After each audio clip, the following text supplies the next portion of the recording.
Am I the a-hole for telling my parents I would not care for my obese brother? When my little brother Teddy was born, his umbilical cord was wrapped around his neck. According to my mom, he wasn't breathing for at least 3 minutes. Since then, my parents often used that as an excuse for Teddy's behavior. My childhood became a living hell with Teddy. Give Teddy your candy, he died coming into this world. Let him play with your friends, he died coming to this world. Let him open your presents, Teddy almost didn't have a birthday. I had to put up with Teddy's tantrums, mistreatment, fits, and bad behavior. If I touched a single hair on his head, I got punished, while Teddy got away with whatever he did. It became so bad that when I was 15, I moved out the house to live with family members away from Teddy, and my contact with my parents and Teddy's limited. Currently, I'm 35 and Teddy's 26. When he was 18, he decided he wanted to be a competitive eater, which turned into just eating. And now Teddy weighs almost 600 pounds. Because of his weight, he can't hold a job and lives with our parents, who still cater to him and pay for everything. Since Teddy requires round-the-clock care, my parents hardly leave the house. They weren't present at my wedding, only see the grandkids if I bring them around, and all family events like dinners have to be held at their house because it's hard to move Teddy. A few days ago, Teddy suffered a bad fall that put him in the hospital. My husband and I at least came to see him. My parents complained that the hospital wasn't feeding him enough, didn't have a wheelchair big enough for him, and naturally they didn't want to hear anything about his weight. It would be easier to turn water into gold. To make long story short, my parents pulled my husband and I aside and asked large amounts of money for Teddy's care. They said that they didn't have money to keep caring for him, and were having to dip into their retirement funds. They even suggested that once Teddy's cleared to go home, he moved in with us because my husband and I are well off with a bigger house, and so we can get a break because we have to care for him all year round while you just visit. I said no. My husband told them hell no. We both work full-time, and our kids are enrolled in sports and dance. We made it clear that Teddy would not be moving in with us, nor we would be moving our schedule around to deal with him, or giving them the money even though we could afford it. But he is your brother. You almost didn't have a brother. We left the hospital. My mom later called me, berating me for abandoning the family and Teddy, and demanding money. I told her I would not care for Teddy under any circumstances. Even if something happened to her and my dad, I would not care for my brother. It is her problem, not mine. My mom cursed me out over the phone and hung up. I do feel a little bad because Teddy's my brother, but he made my life hell, and my parents refused to take any responsibility for his behavior. Am I the a-hole? Now for the top comments. Not the a-hole. He can't hold a job and lives with our parents who still cater to him and pay for everything. They enabled him to get to 600 pounds. He's not much longer for this world. These are based on his decisions, which we're not responsible for. They need serious family therapy to see how their behavior is leading to the death of their son. They can't just help him get close to death, then pawn the problem off on someone else. They aren't going to have Teddy around for long if he stays at 600 pounds. They are killing their own kid with food. The parents will most likely outlive Teddy. Plus, it's like every 600-plus pound live TV show ever, Teddy physically cannot maintain his weight with his little flying monkeys. This is totally on the parents. The OP will get blamed for his early death too. Not the a-hole. I feel bad for you and Teddy. You were both failed by your parents. Right? There's 9 years between the two. That means it was a 6-year-old that was so horrible their 15-year-old sibling had to move out. And that wasn't a wake-up call? That's what stuck out to me too. They created such a monster of a child in only 6 years that they ran off their 15-year-old. Absolute insanity. And yet, even with this recent interaction at the hospital, the mom is still trying to use the fact that Teddy almost died at birth as a manipulation tool. I feel so bad for OP. And Teddy too. He never had a chance. Not the a-hole. What the heck is wrong with your parents? They're helping that umbilical cord finish the job. Next story. Am I the a-hole for having another child after giving my first up for adoption? When I was 17, I got pregnant with my first child. I was in a very unstable, toxic environment. Was to be a single mother. I had no family support. I was told to get an abortion by close members, but I didn't. I thought I could handle being a mom. I was wrong. I struggled hard with everything from work to childcare to bonding, and it felt like I was causing my baby to suffer along with me. I had PPD, the severe anger portion, and didn't know it. I was drowning and failing at every turn I took. So when my baby was 3 months, I decided to let her dad's aunt and uncle legally adopt her. They've never shut me out, but I was beyond guilty and disgusted with myself that I have minimal interaction with my baby. I felt she was better off without me. Fast forward 10 years.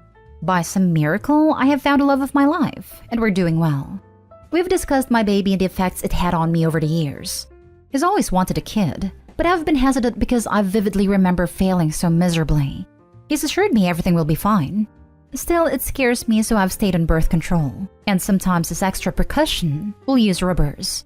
A couple of months ago, I missed my period. Didn't think much of it, but took a test anyway. I usually do I feel anything is off. Lo and behold, I'm pregnant. My husband is ecstatic while I'm freaking out. He tells me my circumstances are different, that I've grown as a person, so things would be okay if I had another child. When we told our families, his side was happy, but mine freaked out. They told me I was already a horrible mom. Why on earth would I have another kid to be horrible too?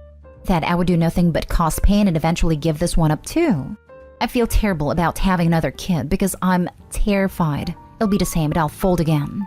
Plus, how am I gonna explain to this kid they have a sibling mommy couldn't take care of?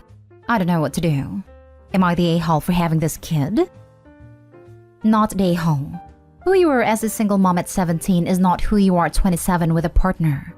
Don't let your family, who didn't support you at 17, drag you down. Being a parent is overwhelming, but you are different. That said, don't let your husband talk you into a kid you don't want. If you want a kid, now and with him, go for it. Not the a-hole, but your family, all of them saying anything, are. You're a teenager, having a child, alone with PPD. I was mid-20s, married with an awesome support system, and barely made it through because of PPD. My husband and his family got me through, along with therapy. You didn't fail as a mother, you didn't fail your first child. You did what you have to do to save your own life and your child's. You saved both of you. Not to cause her freak out, but ever hear those horrible news stories where mom drives her and kids off the bridge in a family minivan? PPD. While it's not always that serious, it easily can be. 1. Relax. Take a deep breath. Steady yourself and make a plan now. 2. Your family has got to go. They didn't support you then. They're not supporting you now. No contact, at minimum for the duration of pregnancy and a good chunk, if not all, of baby's first year. That will be the hardest for you. You do not need any outside negativity at this time. Not one little bit. The time right now is for you to focus on you and your child only. 3. Treatment and therapy is necessary. You've already had PPD. Don't wait for it to happen again. Start now. Take it very seriously. It will help immensely. 4. Your husband and his family. Lean on them and lean on them hard. They're there for you, so use that to your advantage. You are not alone. You have them. Talk with your husband, let him know about the PPD then, how serious it can become, and let him know you're afraid and in need of help. Possibly set up something with his family with alternating weeks between people to assist when you become later term and for a while after the baby is born. PPD can last a long time, 3 to 24 months after the baby is born. Even if it's just lunch dates with someone, anything with help. All the positive support you can get, suck that up. 5. Your first child. How do I explain to this kid they have a sibling mommy couldn't take care of? Easily tell the truth, age appropriate of course. There is zero reason your first child should be kept a secret. You don't need to take out an advertisement or anything about it. But if asked when they're young, just say, "Mommy was too young. I didn't know daddy then and was unable to care for a baby by myself then." If they do not ask, do not tell them. Let them know they have a half-sibling, and let them know why. It could also be a great opening for a talk with a teen. Teenage pregnancy is so very hard to go through. Mommy was not able to. I learned the hard way to use protection always. 6. You got this. Edit 1. I want to humbly, I can't express just how humbly, and sincerely thank everyone for their advice. I'm in tears reading these responses because other than my husband, who is the sweetest, most supportive person I've ever met, I've never had anyone tell me it wasn't wrong to go to the adoption route. I will be turning to therapy to try to help with these feelings and doubts. I will also be cutting off my family. They've contributed to a lot of my issues in life, and I will not allow that energy around this new baby. Next story. Am I the a-hole for not calling out my son for treating my daughter badly? I have 2 kids, a son Ben, 44, and a daughter Emma, 42, female. Their father and I divorced when they were young. He wasn't a good husband, but he isn't a bad man. He is wealthy. He didn't bond with Emma, but he favored Ben, and it became overt as they grew up. Ben was easier than Emma and did well in school and sports. Emma, although smart, wasn't interested in school and was rebellious as a teenager. Their father spoiled Ben, and if I'm honest, he wasn't nice to Emma. If this upset her, she would cry, feeling unfairly treated. I felt bad, but I couldn't do anything about it, so I felt it better to pretend it wasn't happening and hope it got better. It didn't. He wanted nothing to do with her, although there wasn't a reason why. Emma struggled to cope with this, and I think expected me to stand up for her, but I hate confrontation and her father never listens to me anyway. I preferred not to discuss it with Emma and focus on other things, but she said I didn't allow her to be upset and didn't validate her. I didn't want to potentially cause a bigger rift and cause Ben to side with his father. Ben, on the other hand, was lavished with anything he wanted. Money, cars. He was expected to be successful like his father. As adults, the relationship between Ben and Emma fizzled out, which was sad because I couldn't do anything about it. Despite being given a large amount of wealth and more opportunities than most, Ben hasn't become successful, and he's quite resentful about it. His father stopped giving him money a few years ago, and he partially blames me because I told his father that he had given him too much. Despite being an easy child, Ben has grown up to be rather difficult. He has a temper and is very sensitive about his lack of career success, so we aren't allowed to talk about it. Emma's a stay-at-home mom. She's a good mom and her children's father earns a lot of money. Her father was regretful, so he reconnected with her. They have a relationship now. It's quite superficial, but I think it healed the wound a bit for Emma, so she reached out to Ben. They got along well for a couple years, but Ben stopped speaking to Emma. Emma was upset, and think it's because Ben doesn't like their father's interest in her. Ben hasn't given her an explanation, but he told me a silly reason that doesn't make sense. I told Emma I think Ben has behaved very badly. She asked me if I told him that. I said no, and she shouted at me that I have never stuck up for her or protected her. And if I can't do it this one time, she doesn't want a relationship with me. That I enable this behavior at her expense, and she's sick and tired of it. The thing is, Emma has 3 kids, and Ben has 1 kid. Emma will still allow me to have a good relationship with her kids, but Ben has made it difficult for me to see his kid in the past when he's angry, so I'm afraid he will do that again and stop speaking to me. I also don't want to be forced to be in the middle of them, so I won't do it. Am I the a-hole? Now for the judgment. You're the a-hole, and so weak. I feel for Emma. Absolutely spineless. That was my first reaction reading this. How can you be so spineless? Opie, you're the a-hole. Those are your kids. You're supposed to protect them and support them. And all you did was let them both down. Shame on you. Because as long as Emma was the target of her father and brother's mistreatment, then Opie wasn't. What an absolute awful human being. Because I refuse to even call her a mother. You're the a-hole for being a total failure as a mother to your daughter. You allowed this behavior by not sticking up for her. So what if you hate confrontation? Does that give you a right to emotionally abandon your daughter and be a silent accomplice to her torment? You are terrible. And if I were her, I'd never speak to you again, since you just want to suck up to your son for the sake of being grandma. I hope Emma cuts you all out of her life. You've all failed her. Exactly this. You're the a-hole OP, and you have failed both of your children for your own comfort. Pretty soon both of them will go no contact with you, and you won't have to worry about any of it. I felt bad but couldn't do anything about it, so I thought it'd be better to pretend nothing was happening. You failed your kids. You failed them by letting them be treated so wrongly.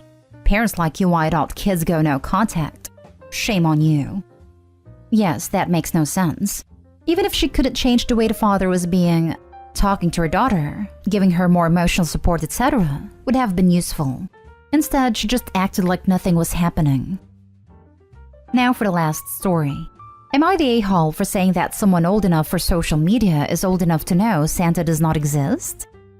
The other day in Facebook, I made a post about how it's my first Christmas as a grandma this year, and I'm excited to play Santa again as my son and his girlfriend live with me, so I'll be helping them assemble toys, wrap gifts, etc. They asked me to. My nephew is 12 years old and has a Facebook account, and had added me as a friend a while ago. He never posts, so I forgot we were even friends.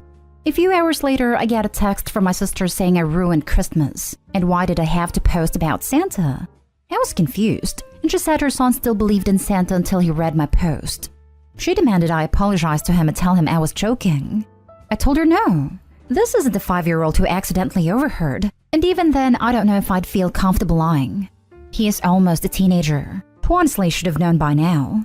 If he is old enough for a Facebook account, he's old enough to know Santa doesn't exist. This has caused a bit of controversy, and I do feel bad that I ruined magic for my nephew. Am I the a-hole? There is no way a 12-year-old these days still believes in Santa. Your sister is deluding herself about that. You didn't ruin anything. She's in denial that her baby is growing up. Not the a-hole. Homeschooled, maybe? It's not hard at all to believe a kid with an overprotective mother wouldn't know about Santa.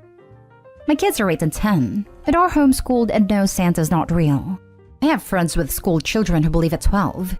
These are parents who let them watch what I frankly feel is inappropriate things, and they still believed. However, if your child is on social media and shouldn't be till 13, then you need to be prepared for adult things. Not the a-hole, OP.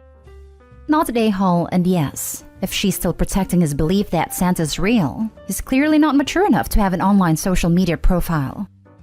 No, Mom is clearly not mature enough, being angry that her 12-year-old son found out about Santa. It's not the kid's fault that he has a dumb, overprotective mother. It's nice when preteens maintain some innocence, but if he is on the internet and social media, then how have they kept it from him for so long? I feel like they've used Santa to keep him in line and as a discipline tactic. Also, I think Santa is toxic AF, and I'm still not sure my young children are going to be brought up on him. I know what you mean about toxic, but do care to never refer to naughty/nice, hold presents hostage, or base gifts on behavior. We also refuted some of the weird songs about him watching you all the time to determine if you are good or bad, because that's just plain weird. I think you can keep the tradition and the fun without weaponizing it.